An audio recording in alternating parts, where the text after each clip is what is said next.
Welcome to Influential Entrepreneurs, bringing you interviews with elite business leaders and experts, sharing tips and strategies for elevating your business to the next level. Here's your host, Mike Saunders. Hello and welcome to this episode of Influential Entrepreneurs. This is Mike Saunders, the Authority Positioning Coach. Today we have with us Jon Randall, who's the founder of XFA.COACH, and we'll be talking about how he serves the financial services industry. Jon, welcome to the program. Thank you, Mike. It's fabulous to be on. I love your podcast. So great to be a guest. Hey, I'm excited to talk to you because I'm a kind of like a wordsmith. I love seeing how people use words, and I love your phrase, you're a transformational leader and extraordinary financial advisor practice.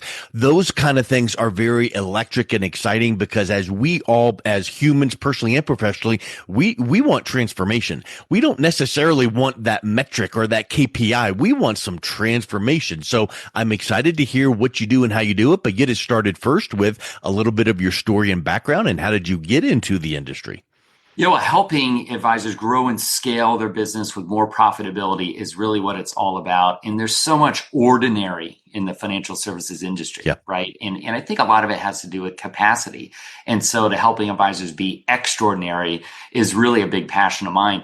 And I started as an advisor, which is really the root of helping others. I started as an advisor in New York in 1999, where my wife's from. We moved to North Carolina in 2004, had some family here. And when I moved, that's what launched the consulting that I do. And advisors around here ask me, hey, what do those big producers do in New York? Would you show me? So I showed them best practices.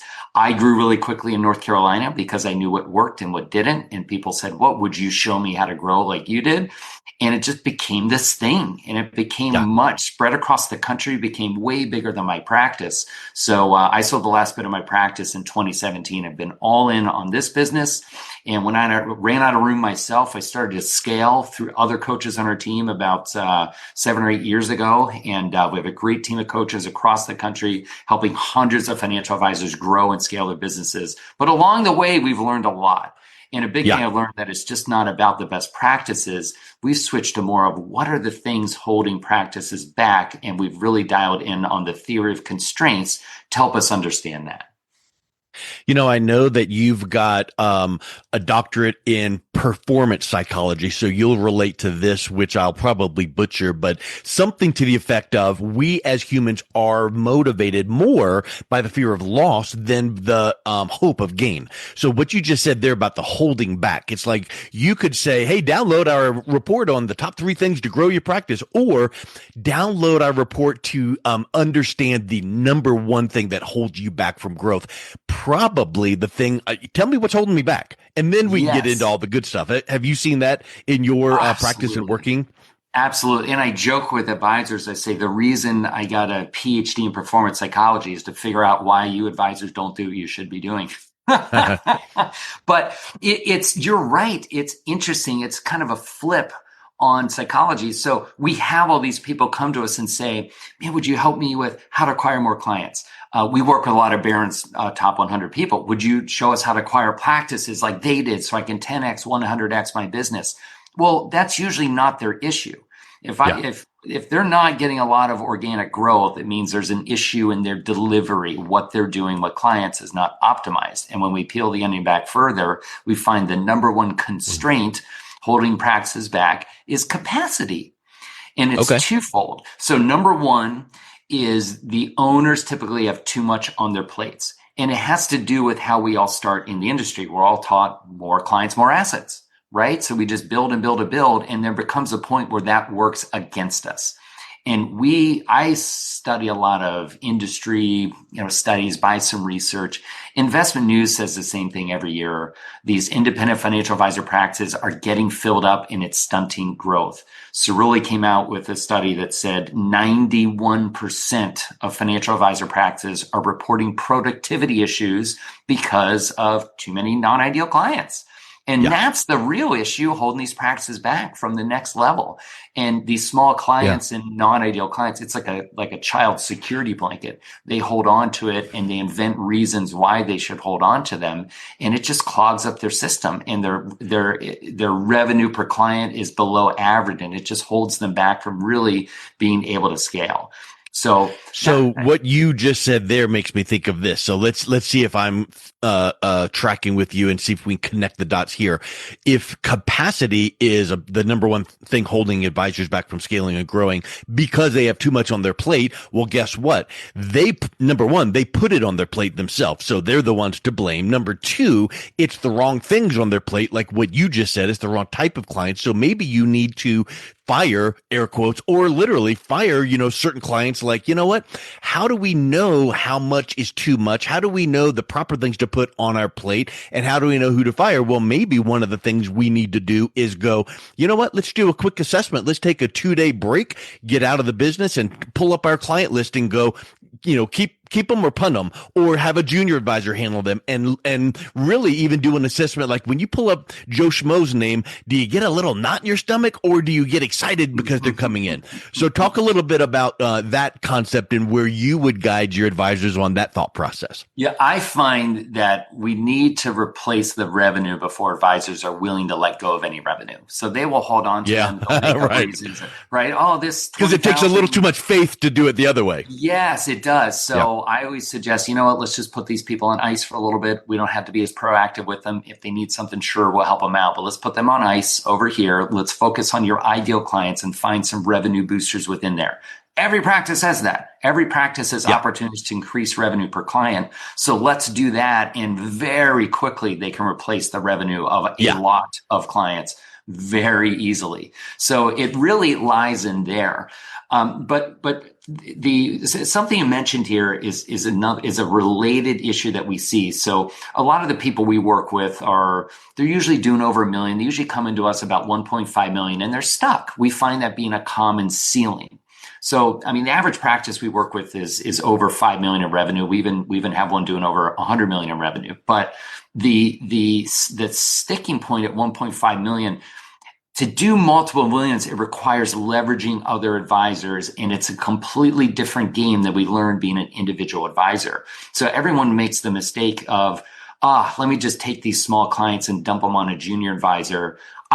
Great that owner and founder is freer, right? That's a good thing, but you'll never have leverage or profit margin on that other advisor in your team. So according to Investment News, the average advisor working for, an owner or founder is producing over $1 million in revenue. And they didn't go out and find it. It was given to them.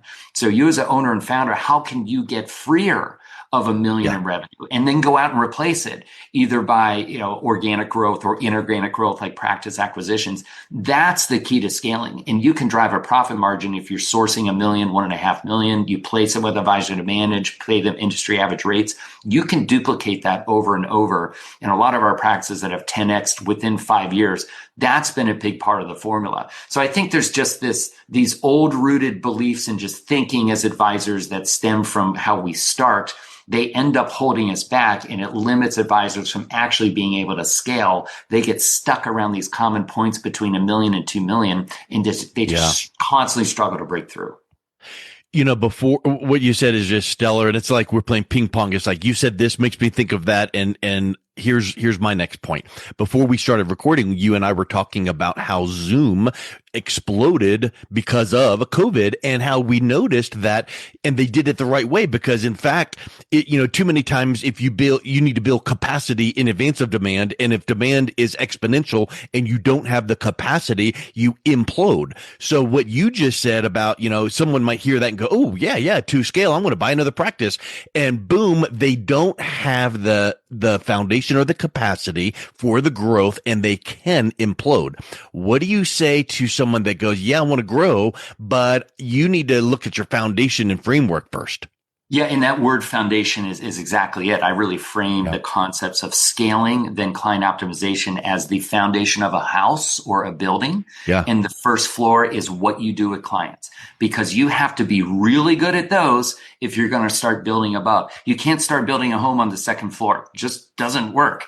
So it really is about capacity management. What's the right structure for your team to grow and scale? Then it is optimizing what you do with clients. And I'm telling you, if you get great at this, how to segment, how to price your services properly, how to add additional revenue boosters to increase revenue per client, that's what drives your revenue per advisor and drives profit margin for the business. If you get really good at those, I'm telling you, every time, usually within 3 to 6 months, practices just start getting organic growth without even doing anything. It just comes. With the foundation, the first floor are strong, you can go as high as you want. But it's that gap right there. And we have so many people say, I just want to buy. It's, well, how can you possibly buy? You can't handle what you have. Yeah. Right? It's like pouring more and more water into a bucket full of holes. There's more water going in, but it's flowing right back out. And if you can plug up as many of the holes as possible, because there's no way to totally eliminate any of the negative you just described. We can't eliminate taxes, but we can mitigate them. We can't eliminate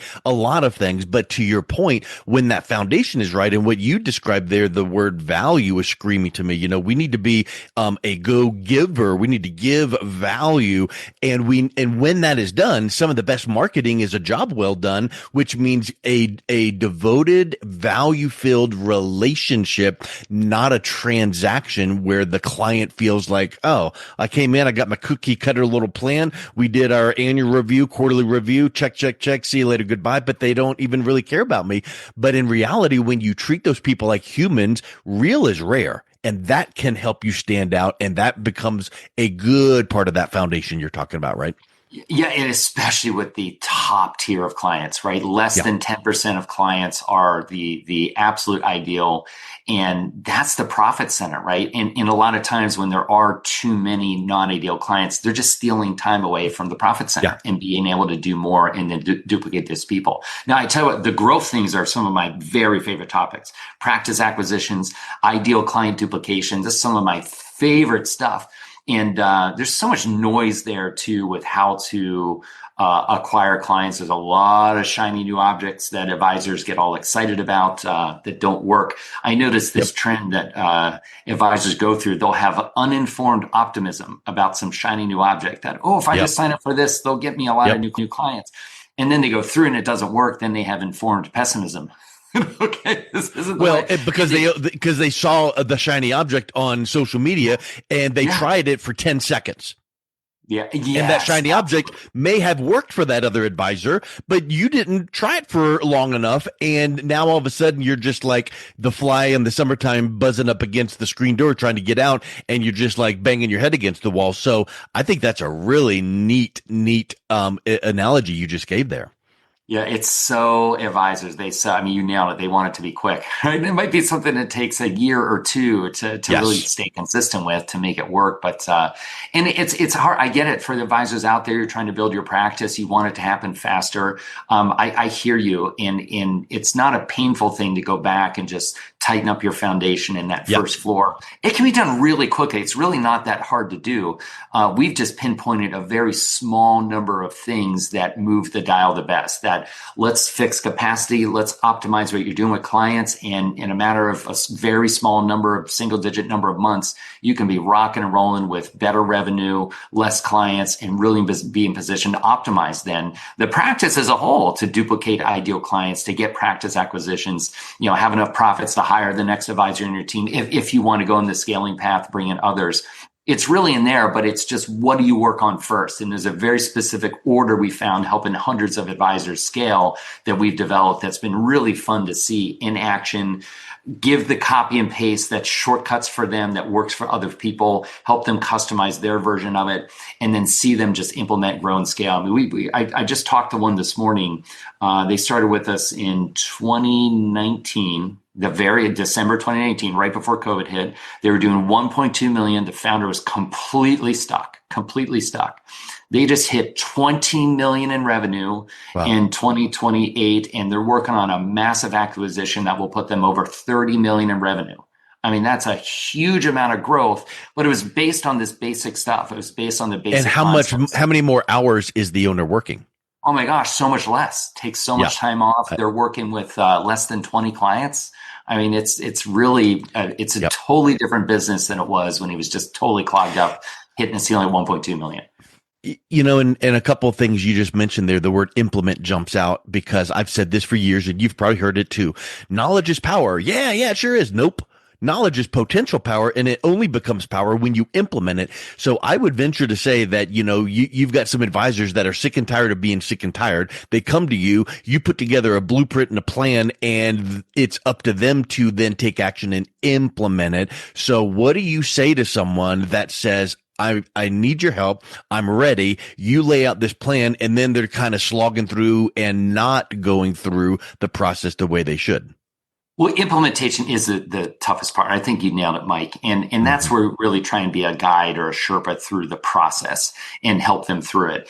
I find a lot of times that advisors are just busy, right? They're busy in their day and their week, and what they need to shift or change is difficult, and they go back into the old routines. And that's a lot of the things I learned with psychology and performance psychology, how we can slip back into our own ways because it's uncomfortable to do something different. So we give them the easy path and the help to just take a little bit uncomfortable step out to grow and to double quickly really is in that implementation point. So we just, I mean, that's where we help best, is not just what is the path to do it, but also a guide to help them do it and give them a community of other advisors that have done it that they can learn from and they can quickly implement.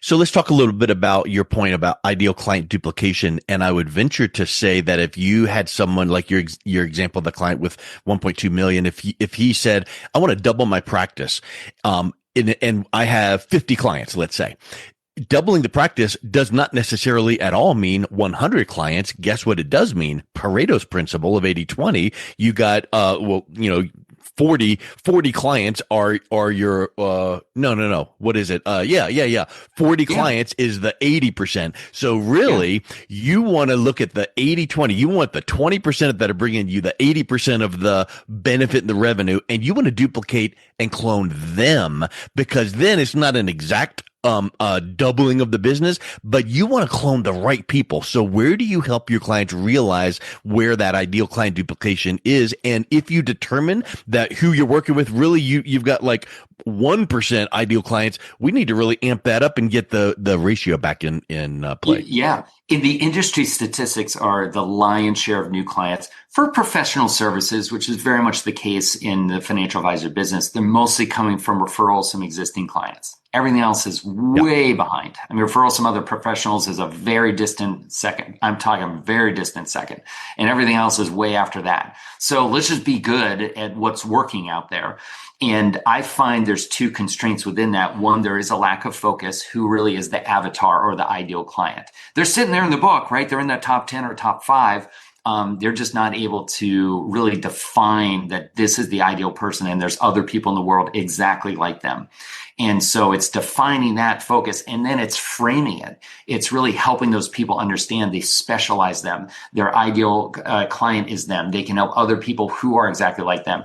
I think there's all these weird referral scripts that don't work and lead to random clients coming in that are not ideal in the book. They come all over, the size clients in the book.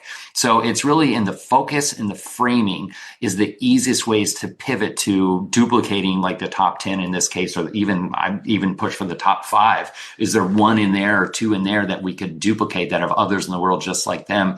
It's the fastest way to grow really, really quickly, organically. It's free, right? It's just a little bit of effort and a little bit of focus. It doesn't cost anything at all. It's not uncomfortable at all. It's just really thinking a little bit differently. So it's very much, performance psychology based. And at some point, let's kind of start thinking here of this shift, in our conversation. You get your people that are ready to scale and they put the things in place and they do great work and they're growing and growing. What if one day you have an owner that goes, you know what? I love my business, but it's time to move on and exit. And there's a whole conversation about what exit looks like. But what if someone says, I want to prepare my practice to be acquired? What are some of the things that now you're helping them shift their mindset on from growth in growing the practice to being acquired, or does it look the same if you're doing it right? No, we mostly work with buyers, so we help them prepare for what our buyer is going to look for. And there's two drivers that we see that buyers love. What's the profit margin? How can we get it higher? And what's on the owner's plate that would have to be replaced? If there's a high profit margin and the owner's not working with any clients and doesn't have a lot of duties, that thing is going for a big premium. Yeah. And it's actually the number one reason people end with us is they sell the practice to someone else they're working with. that we work with here at XFA. But it is these same fundamentals that get them there, but it's profit margin. If it's Tom Smith Advisory Services and Tom Smith is the guy, then I don't know that I want to go buy that, because when Tom Smith sails out into the sunset, where do the clients go and where does the brand go? So you need to build that framework to go, you know what? Tom Smith built this framework called the whatever system, and Tom now is not the face of the brand. His team is. We're implementing this framework and we've got everything dialed in. And maybe Tom goes, well, shoot, maybe I don't sail off into the sunset. Maybe I come in once a month or once every 2 weeks and kind of hang out with the team and be the brainchild and kind of help out, but I'm not in the day-to-day. Maybe that's one of the options. Exactly. Or maybe they just meet with some of their favorite clients for a very limited amount of time and then they're done. Right. I mean, that's a very, that's becoming a more common option to sell and stay in some kind of capacity. It helps keep those people around. So it can be done when those, single solos do get out. I mean, they can be replaced, but the scale of big businesses, I mean, it's just a little bit of preparing and it absolutely can be done. Yep. Well, Jon, I think this has been super exciting. I love your perspectives. And if someone is interested in connecting with you and seeing what it looks like to become extraordinary, what's the best way that they can do that? The easiest thing is go to our website, which is www.xfa.coach. And one thing that we ask and require people to do when they come in is go through a workshop. We have workshops every other week, and they're about 10 to 3 o'clock, and they really go through identifying your constraints. What are the things that are holding you back? And it kind of gives you the roadmap of how to grow and scale, like some of these very successful Barron's Top 100 practices that we work with. So there's information about it right on the website. It's the easiest way to at least get a roadmap to your success. And then if you want some help implementing after that, we're certainly available to do that. Perfect. Well, Jon, thank you so much for coming on. It's been a real pleasure chatting with you. Thank you, Mike. Appreciate it. Keep the podcast going. I love it. Thank you. You've been listening to Influential Entrepreneurs with Mike Saunders. To learn more about the resources mentioned on today's show or listen to past episodes, visit www.influentialentrepreneursradio.com.